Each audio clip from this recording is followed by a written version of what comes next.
People watching? Yeah, I guess if they're being naughty. Okay. Hello. Check, check, check, check. Mic check, mic check. Can we get a mic check? What's up, y'alls? Let me just double check. Oh, I see that it's.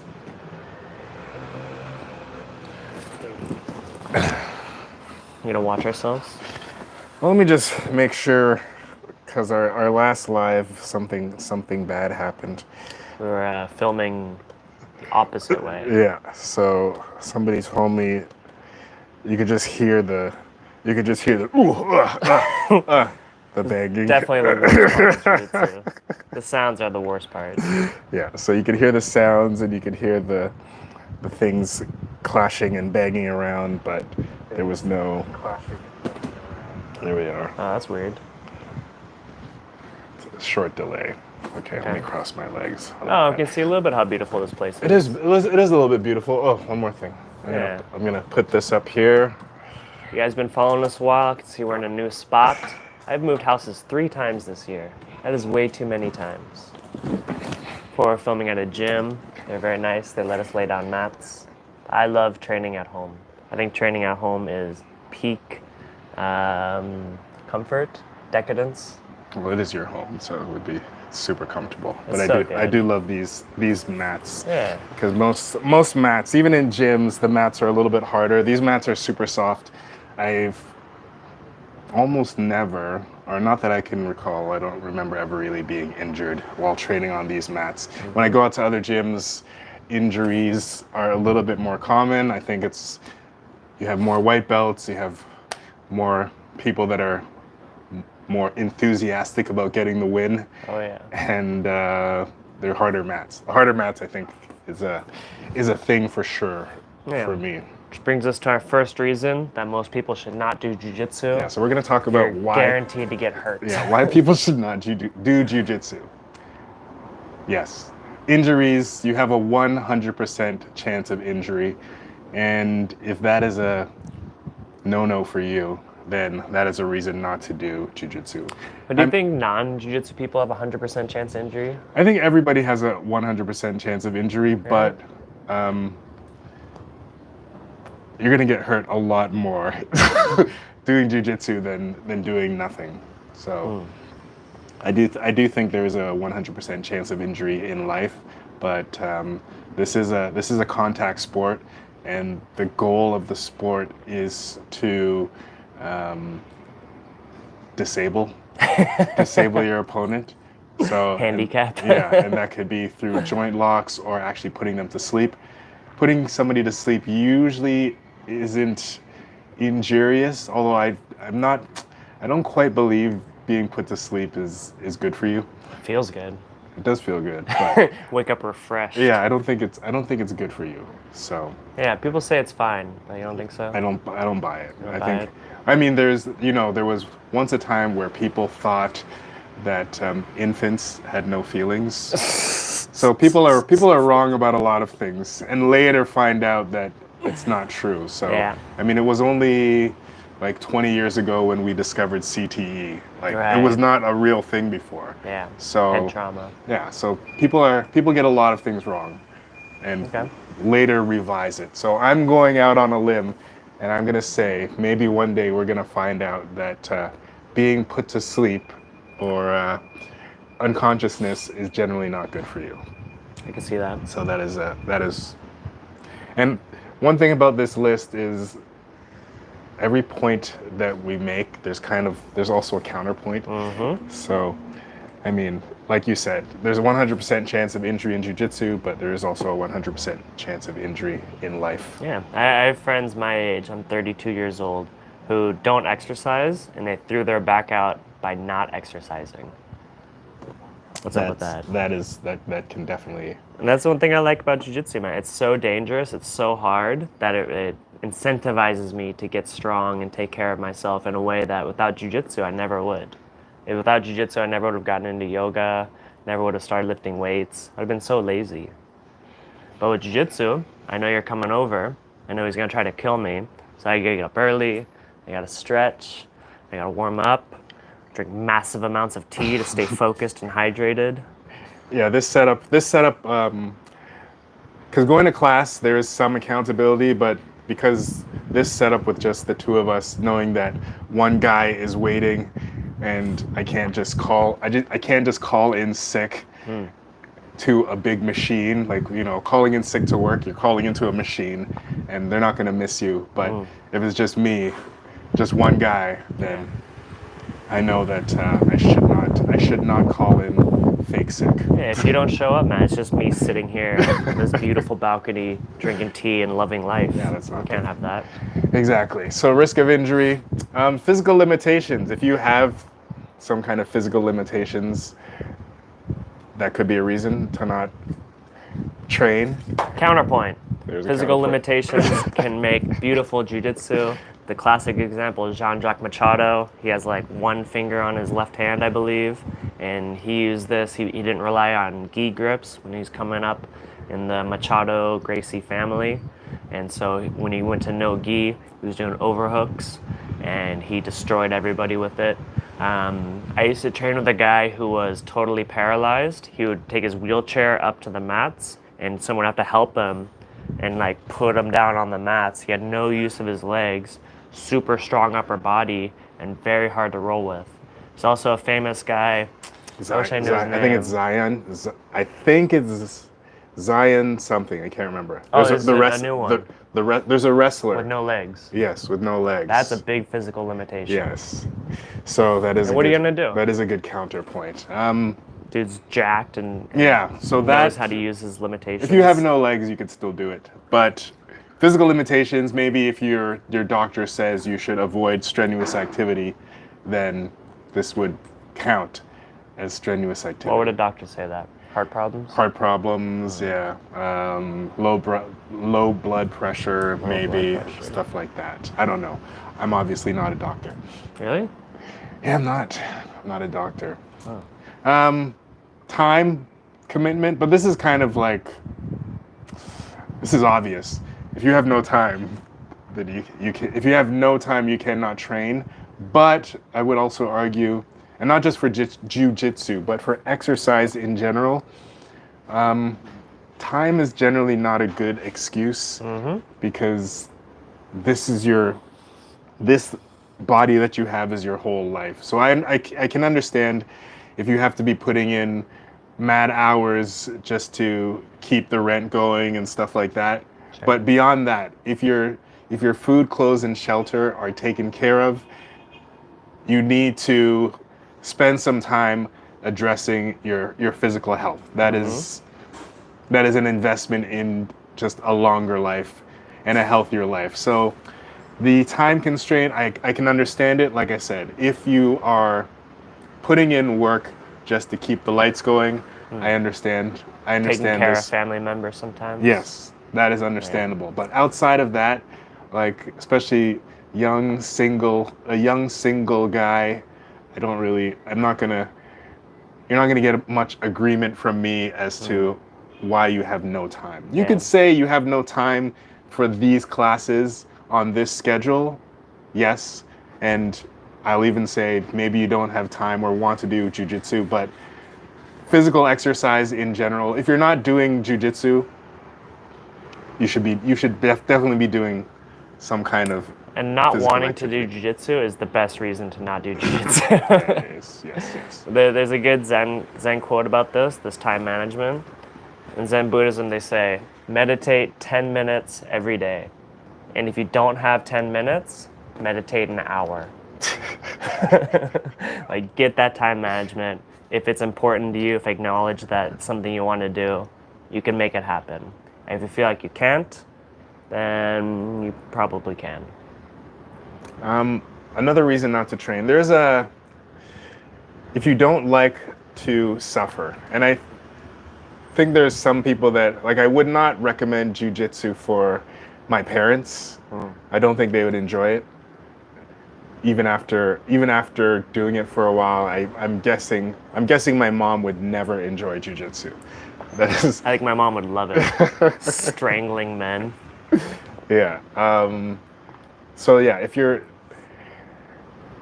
just hate pain, but it's also a good reason to do it. Yeah. I think so. It's a Pain good. comes to us in life whether we go into it or not. Yeah. So you can sit back and passively let pain come to you, or you can step into the fire, choose some pain, choose some suffering, and counterpointing all my points. How we're supposed to do it. It's okay. Yeah, we should. Makes sense. So risk of injury. What does it say? If you do not enjoy, so we could counterpoint this. So some people do not have a competitive nature. And this is understandable for, especially, I know some people that never competed or never enjoyed competing. They just don't like the whole thing. I hate it too myself, but it's something that I will try to do every once in a while, kind of as a test, a little bit of suffering, a little bit of forced learning. So, for example, after this last competition that I did and lost, it forced me to address weaknesses that I had in my game. Yeah. But for some people, they really just avoid competition, and that is that's understandable. One thing I've noticed, though, people who are most vocally against attending competitions because they're not competitive are the most competitive in the gym. Yeah. They're the least likely to tap early. They get a little grumpy when they lose. Yeah, because so they're using the gym as their competition. And this is shadow side competitiveness. I'm not competitive. I'm okay with anything, but I don't tap to white belts. That is competitive. And I think of myself. I don't think of myself as too competitive, but I love competition. But I don't really care about winning. So I think this word gets mixed around a lot, and people don't think of themselves as competitive should definitely go out and see for themselves. I don't think people are such good judges of their own character. So you're competitive in that you like to compete, but I like you're competition. Not, I like pageantry. You're not focused on the result of the competition. Right. I'm not result oriented. Yeah, so you want to enter the competition, Yeah. but you're not super concerned about the results. I like the crucible of competition. I like the pressure. I like getting on stage. I like getting so nervous. I like the ego battles that go on inside. And it is fun. It's fun to go out there and test myself. And before competition, I always think like, oh, they're going to find out how bad I am. Everyone's going to know I suck. And so if I win, it's just relief. Like, oh, maybe I'm not so bad. Okay. Yes. Okay. Yeah. As opposed to some people want to go out and dominate. Those people exist too. Yeah, for sure. Let me see. The cost can be prohibitive for some. So, Okay. I mean, It's I would not say cheap. the average jiu-jitsu cost in most places, you're looking at least $100 a month. Usually more. In most places. So you 100 could be to 150. Yeah, 100 to 150 is average. Yeah. So it is kind of expensive, and that is kind of there is that cuts a lot of people off. Sure. That can cut a lot of people off. Yeah. So if price is a problem, then that is, to me, the most valid reason for not joining a jiu-jitsu gym, because it can get expensive, especially And if clothes too. You gotta get the right clothes. yeah, you gotta wear the correct clothes. So like a rash guard. So what I'm wearing now, this can easily cost $100 for basically what's a stretchy shorts and t-shirt can go for $100, which is kind of ridiculous. What else? But also looks very nice. Yeah, it's fashionable. I get Super lots of fashion. compliments on this, so I like to wear it a lot. Oh yeah? Yeah. Nice, man. What else? The gi. If you're in the gi, easily a gi can go for $100, but gis can get upwards of $500 if you want to Crazy. go crazy with it. Yeah. Yeah. So there is definitely, to You me, need more this than is one. the number one cost, and I can't really think of a counter argument. Oh, I got one. If you're an adult and you work, you can save $100, $150 a month, fairly reasonably. This is kind of like not having time, where there are extreme examples, but I know in my own life, like when I first moved to Taiwan, I was working so little. I worked 16 hours a week, and I had no money for going out and partying. I had no money for traveling, but I always found that little bit of money for jiu-jitsu. Yeah. So it depends on if you make it a priority. Yeah, so it's more about management than lack. You know, most people they say they can't spend $100, but they'll go out to a bar every single weekend, spending $40, $50, $60, and not really remembering what happens, damaging their health. And so one thing that happens to a lot of young people when they join jiu-jitsu is they cut out partying, or at least minimize it. That's a bunch of money. That's a lot more time. That's a lot more health, and things go in a more positive direction. That's what happened to me when I used to teach classes Sunday mornings. It just happened to a bunch of guys because jiu-jitsu is so much more fun than most parties. Not all parties. Some parties are pretty some good. parties are nice. Yeah. But the kind of routine, like it's the weekend, I guess I'll go party. If your heart's not really in it, but you're spending all that money, taking taxis late night. Yeah, That's a lot of money you could save. Yeah, and that is so. It's for socializing as well, but jiu-jitsu will provide some socialization as well. I mean, meeting other single ladies though is better at partying than jiu-jitsu. Don't go to jiu-jitsu looking for nice young single ladies. Yes. That's not. It's not the energy we're looking for. If you're just if you're looking to meet friends, then jiu-jitsu is a good place, because I would say most of my friends that I have in Taipei are from jiu-jitsu. So it is good for socializing, which is not a very good counterpoint. I mean, not a very good why not to train. Let's see. Oh, personal space. So I did have somebody in one of the commenters on the YouTube page. She said that she tried jiu-jitsu, but she couldn't get over the personal space. And I know that I work with some people that they say they don't like being touched. I'm a teacher, and sometimes kids will grab you or whatever, and kids are playful, but there are some adults that do not want any contact for any reason, for whatever reason. So if you have a problem with personal space, like you feel kind of claustrophobic, or you just feel smothered by having people very close to you, it gets very close. Jiu-jitsu is very, very close. It's a lot of touching. Your crotch gets touched, your breast will get touched, and not in a perverse way, but every part of your body is going to make contact with somebody else's body. You're going to get somebody else's sweat in your mouth. Sometimes somebody's sweat might drip into your eye. That's the worst. It gets very. Nobody likes that. Yeah, it's very. It's a very. It can get very. How do you say? Wet. And very moist. Yes. Moist and close. Yes. But I will say for these people, I think not wanting contact, not wanting close to person, this is some sort of trauma response. And there's definitely lots of valid reasons that people can feel this way. Yes. And I would say that there is therapeutic possibility in stepping into this. Yes. But slowly and comfortably and slowly. Yes. So maybe if it's way too much, you work one-on-one with a coach you really trust, as opposed to just jumping into like a 30-person class, which can be way too overwhelming for someone with this, I don't know how to say, these fears and these uncomfortableness with close contact. Yes, but this is definitely a Therapy's thing. possible. And so, and here's another reason, but it's easy to counter. Like the jiu-jitsu is, especially in the beginning, well, actually all the way through, there's constant just blows to the ego. Like your ego will completely be destroyed so often. Yeah. Like when I first started, I came in from I'd already been lifting weights. I did a little boxing, so I felt physically good about myself.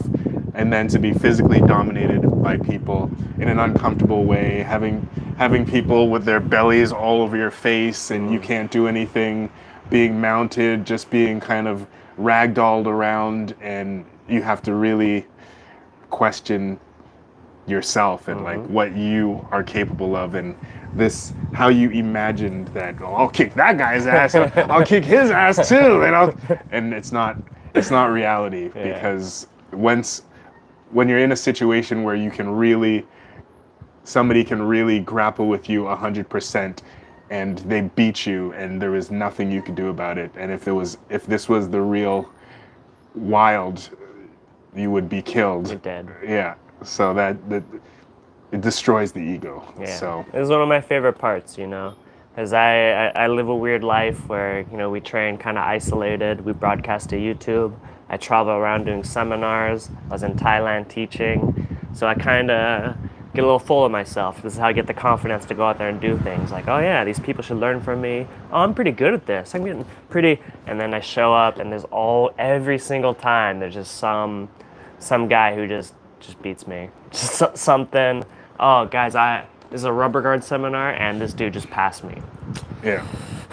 Yeah. Start panicking, start getting embarrassed, and I really think this is an incredibly healthy thing. And this is what we see, this is what we hear about in other martial arts where the teachers are not tested, where they have these incredible skills, these incredible abilities, and nobody's checking them, right? Because like a high-level karate master, to get checked would mean his student wheel kicks him in the head. Like, don't do that. Like, that'd be crazy. But in jiu-jitsu, we can always test ourselves. We can always step into the fire and be willing to be embarrassed. And this is a big thing that separates coaches as they progress in time, because some coaches can handle it. I've seen these guys. They stop training with guys who can beat them. They only train with certain people that they know they can handle. And I think that's when the soul dies. Yeah, I mean, it's very soul crushing. You could have good days where you just feel like, oh man, I tapped everybody today, man. This is like, and you leave the gym like, bye everybody, hey, yeah. And then the next day, the same guys, they will just, yeah, they just get over on you, and they just, yeah, it's real. So you could have good days, and there's days, and the things that you do to those people, they learn from it. Yeah. So they learn not to let you do that to them, and there's a back and forth where somebody who's much better than you, one day you might tap them, you might catch them, you might dominate them, and then you feel so good, but then the next day they show you, no, this is the hierarchy. This is the way it's supposed to be. So it is a big part of it, and it is why I both love it and hate it. Because yeah, it hurts your feelings. Yeah, it's a tricky thing as a coach, as a teacher, because one way to keep this going as a sport is to teach people how to beat you. Like, here's exactly what I'm gonna do, and here's exactly how you beat it. Get super good at that, so that you destroy me, and then we keep getting better. And this is how we've been doing things for a long time. I show you exactly my moves, and then he comes up with counters. Yeah. And then we evolve, and it sucks. Feel good, feel bad, feel good, feel bad. Keep going, keep progressing. Yes. Yeah. So I don't know a better way. Yeah, it's good. Also, so jiu-jitsu, there's been there's kind of back and forth on YouTube on whether jiu-jitsu is actually good for self-defense. Like especially when you're talking about sport jiu-jitsu, there's a wrestling aspect to jiu-jitsu that I think is great for self-defense. Yeah. But most of jiu-jitsu is you're on your back or you're on your knees, which you might not really want to do out on concrete. So there's a debate on whether this is a valid self-defense, and I would say it is and it is not. Like there are a lot of things in jiu-jitsu, in the sport of jiu-jitsu, that you would not try to pull off if you're in a emergency self-defense situation. Like I wouldn't just square off with somebody and then pull half guard. That would not be my first go-to in a situation where my life is in danger. What would you recommend to yourself in this situation? What would be a better idea? Well, if I could just hold them off and run away. Yeah, right. Keep distance. Keep distance. There's the pummeling. Call the police. To distance. maybe go for maybe ankle picks are good, Oh, things like yeah, yeah, that. yeah. Arm Just trip drags. them real quick. Yeah, arm drags, things standing up, things that don't if involve me laying down, which is a lot of what I am training. So I think jujitsu is saying that jujitsu is not good self-defense. I think there is some validity to it, but there is jujitsu is so broad Yeah. that there are quite a few moves that are very focused on self-defense. Yeah. Take a man down, take his back, hold him until the police arrive.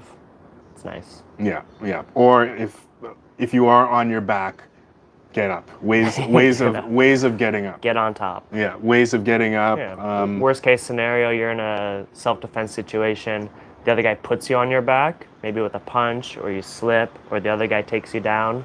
Being able to get on top, to get out of the situation, creating space, these things are huge. Yes. Falling without hitting your head, Yes. I think that's the number one self-defense, just a simple break fall. Falling without Break hitting your fall head. and a scoot is Yeah. huge. Scooting, getting up while keeping the distance. So these are things that are taught at a very basic level in jiu-jitsu. And if you hit an Imanari roll in a bar, you're going viral. It's a good idea.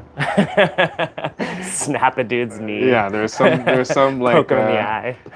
yeah, like a lot of the heel hook setups might be hard to pull off. Yeah, it's Hard to for pull it's off. for training with other jiu-jitsu people. Yeah, those are for Yeah, I know Frank Mir one time said if you get a blue belt in jiu-jitsu, you can beat anybody in the street. After blue belt, you're just training for other jiu-jitsu guys. I don't know if this is quite true, but it's a nice idea. Yeah, I would I don't say it gives you a better idea of grappling. By blue belt, you have a better idea of how to grapple than most people. Yeah, Even though grappling is only one aspect of self-defense. For true self-defense, you should understand grappling, you should understand striking. and weapons. Ugh. Yeah, you should understand Weapons is where everything goes grappling, out the window. striking, weapons, all of that is self-defense. But if we're just talking about grappling, I think jiu-jitsu is valid for self-defense, Yeah. but only some of jiu-jitsu is valid for self-defense. You have to adapt your game. So this one says, let's see, introverted personality. I don't know. I disagree with that. That's like If you're all the top guys you have in to be jiu-jitsu. super. If you're super introverted, where you cannot just be around people, then yes. But I think it's a good way to. It's a good conversation starter. I think it's like 80% of you're jiu-jitsu already- guys yeah. super introverted. Yeah. Let's see. Incompatibility with other interests. Maybe. Yeah, if you have other priorities. Yeah. If you're like a top tap dancer and you gotta spend all your time tap dancing. Yes. bad. This one, so there's travel constraints. Some people, for a living, they travel a lot. So it might be hard to commit to a certain gym. Yeah. But counterpoint to that, this is a great way to travel. Every city has This is a jiu-jitsu. great way to meet people in other cities. So if Yeah. you're traveling and you're just a business guy living out of your suitcase, it might be hard to actually meet people once you're in a new city. But if Yeah. you do jiu-jitsu and you go and you train and you spar with some people, then you automatically have a bond, and maybe you could. It's a good reason to go eat dinner with somebody, or Yeah. you could ask people that live in that city where are good places to go. So it is a good way to quickly build bonds with other people. Yeah, I don't know a better way. Yeah. it's Maybe really good. acro yoga, Yes. similar kind of thing. Yeah. Lack of fitness, I disagree. Lack of fitness, if you lack fitness, this is a good way to get fit, but I will say it's gonna suck. For the first months, if you're out of shape and you run out of energy and you're gassed when somebody's on top of you and trying to submit you, that it's a horrible feeling. Yeah. I think even worse than just getting outskilled.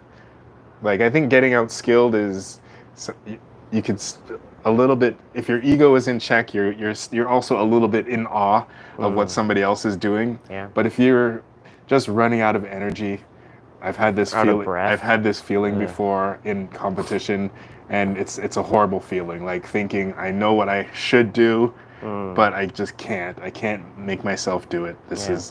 That's not a good feeling. But with more training, you'll get better. So Yes. I've heard people say this before, like, I'll get in shape and then I can start jiu-jitsu. Yeah, And it's kind of a, it's a mental trick. yeah, You're playing a mental trick on like yourself. just go to jiu-jitsu and then you'll get in shape.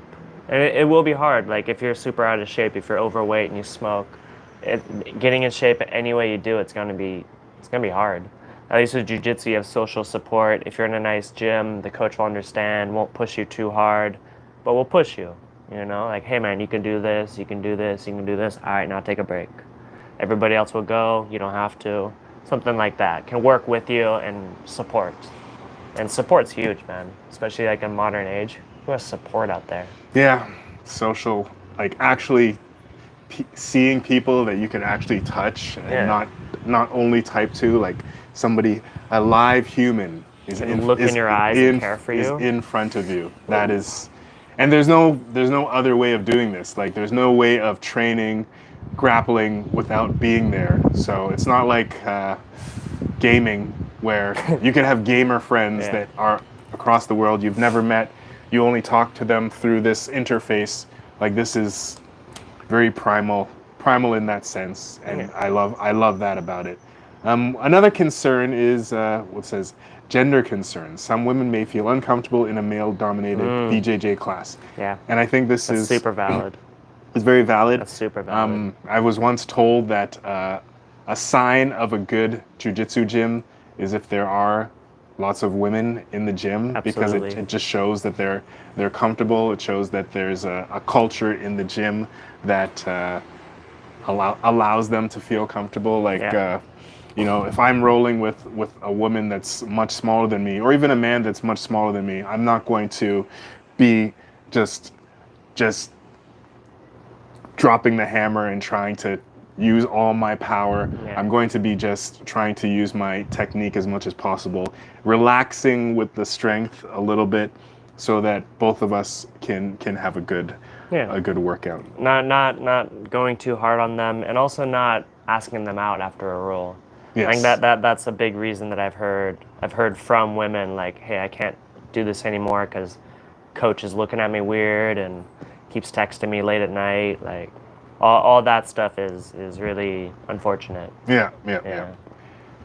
Yes, I was. I won't say, but I was in a gym a long ago where coach Say it. coach had Name 'em. coach had a kind of a history of dating students or showing interest in students. Yeah. Which I mean, sometimes I can understand it, but it's not a good way to run a business, and it doesn't give a good reputation, and it's not inviting to people. So even guys, like I've heard of gyms situations where there's some relationship with the coach and students, and that might even cause some guys that it goes against their moral compass, that they just don't want to be involved in that gym anymore. Really? Just because they don't. I think this should be kind of like amoral jiu-jitsu. Like if you're training at somewhere with martial arts, obviously personality comes into place, but you should try to leave as much personality close. It's hard to say. Yeah, what are you trying to say? I don't know what I'm trying to say. I'm just saying that as a coach, you're an authority figure, Yeah, and there's power involved. you have to understand that even though you feel like just a regular guy, other people don't look at you as a regular guy, and you have some responsibilities that you might not immediately Absolutely. understand. Yeah. So And maybe you don't want them. that's what I'm trying to say. Yeah. And this is a big thing. Coaches not accepting their responsibility, not being like the moral figurehead, and it's hard. Yeah. I think that's good. You said, Joseph Chen. Who? You have some thoughts. This weekend, one of our big heroes, a good buddy of mine, Joseph Chen, he won the ADCC European Trials. I just got to tell people more and more about this guy. He's incredible. The hottest dude in jiu-jitsu right now. Reddit's all about him. YouTube's all about him. And I'm just so happy for the guy. I met him when he was 14 years old at ADCC Kaohsiung. Kaohsiung used to have these ADCC style tournaments. This was kind of before there was a lot of ADCC tournaments around the world, and so I was a little confused. I was a little embarrassed to tell people that I'm the ADCC Taiwan absolute champion. Like, it sounds insane, right? Like, it sounds like I won the Olympics. I heel hooked one guy from Malaysia. But I met Joseph Chen at this tournament. He was 14 years old. He was there by himself. I had him confused. I thought he was my buddy's son. He was just kind of looking at me. He's kind of like, I was like, oh, hey, you're Dave's kid? He's like, no. Are you the 10th Planet guy? Like, he had already studied the bracket. He was like looking out for me. And we developed a little friendship. He's come back to Taiwan many times. I believe he has family here. As he goes between China, he goes to B Team in Austin, and he's taught us some awesome moves. So I can show one that we've been playing with a little bit. It's the shotgun ankle lock. He had some good shots with this in a recent AIGA, AIGA in Kazakhstan. So we have the foot is up like this, and I put in a butterfly ashi. I had not seen this before until a seminar with Joseph Chen. We come through like a regular ankle lock, hand up, and this hand comes to push on his bone. See, if I don't have this pressure, his knee can turn back and forth. He can adjust. So I come in, I bring this to stop it here. Just keep it in place. Grab my wrist, grab his shin, and I'm pushing up with my shin as well as my hand, putting pressure on this ankle, and then this leg comes in for just additional pressure. Sometimes that's the hip, sometimes I gotta come all the way around, and sometimes can come across the knee. So Joseph has had a lot of success with this, and here's one more setup that I've been working with a lot, is if our partner stands up. I don't know how to frame this, but it's gonna be something. And we come in shin to shin. This is a very nice position for me. We come in shin to shin. We come in shin to shin. We come all the way around his leg like this, my ear to his thigh to avoid a guillotine. And I'm gonna dive on this foot so my armpit covers his foot. Lift this up and power into him. Wherever he goes, however he wants to fall, we'll come up with this same ankle lock position that we were just in. And my leg, it's pretty easy, hit that butterfly ashi, and you can already see we're almost done. Palm to shin, grip, he's already almost tapping, and this foot just comes in for that extra power. Comes in for extra power. Comes in for extra power. So Joseph Chen, we're just so proud of you, man. I don't imagine you're watching, but other people. You might be the fourth guy. You might be the fourth guy watching. You guys watching, watch out for this guy, man. AIGA recently, Quintet, and then ADCC European Trials. Absolute legend, 19 years old. Gengi Shen from LA, what's up? He's watching. He sent us a message. Yeah. Thanks, Yeah. bro. Joseph Chen, good stuff. He's gonna be around, you know. This dude travels and does seminars. His named Tahric. Yeah. You didn't see? I saw the match with Tahric, but it just went to decision, right? I believe so. I only saw highlights. Yeah, Tahric is awesome, nice highlights. Yeah, I don't see a lot of Tahrics. Yeah, and then in the final, Craig Jones, he took out Team 10th Planet almost single-handedly. And he said a real sweet thing, you know. He said like he was really worried because Joseph Chen would have gone after him. And Joseph Chen had ADCC European Trials, which is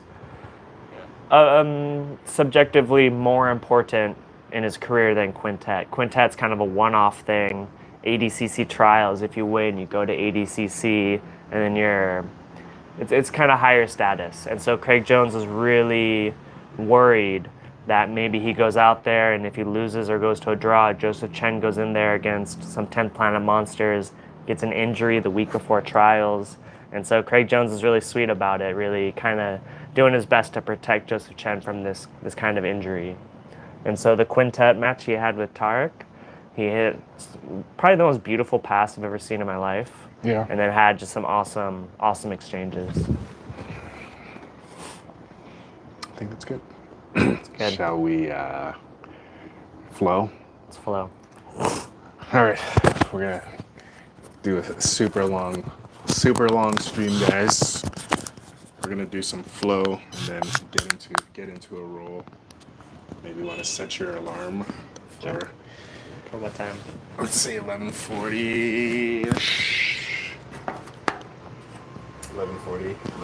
Yeah, let's say 11:40. 11:40, 11:45 is good.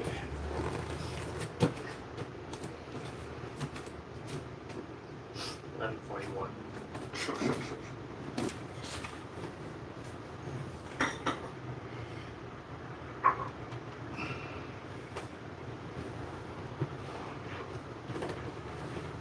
See how we flow, pick up the pace, and we're done training for the day.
Okay.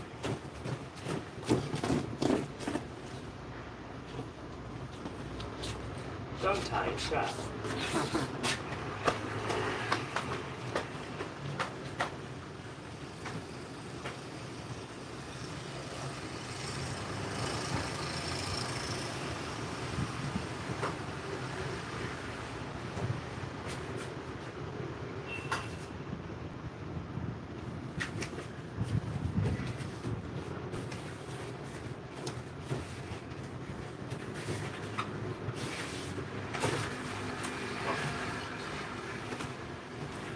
Now we are more safety.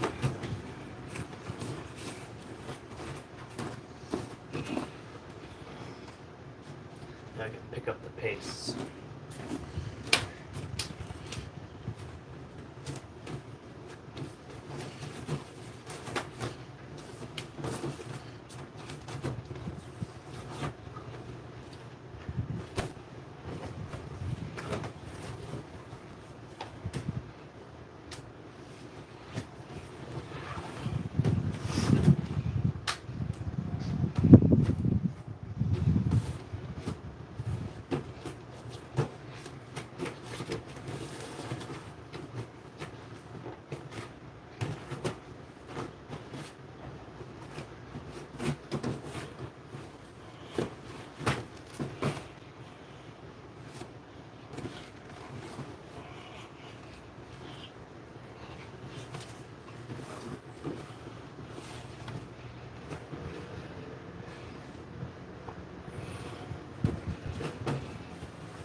day.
Yeah.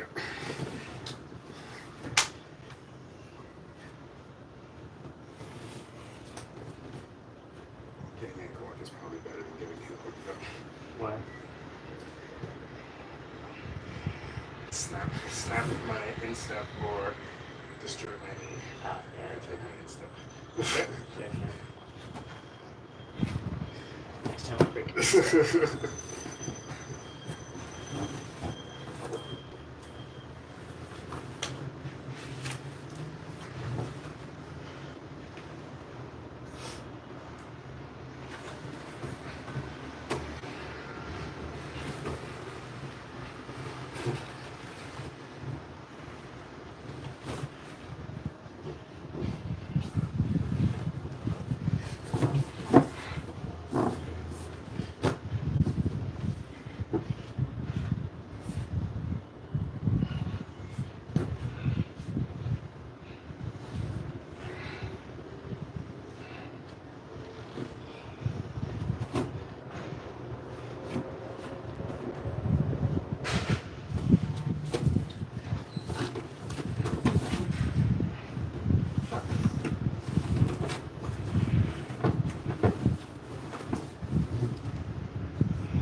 Time at the buzzer.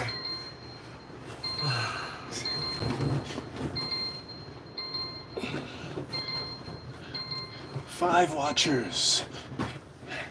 Gengishan says, I'm moving to Chiang Mai, Thailand.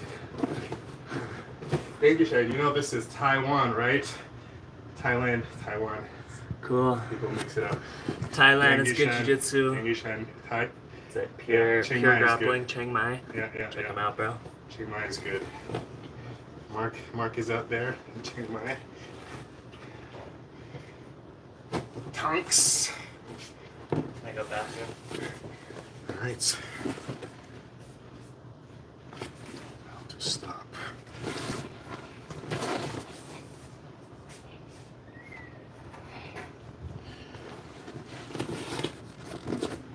All right, that's it for today.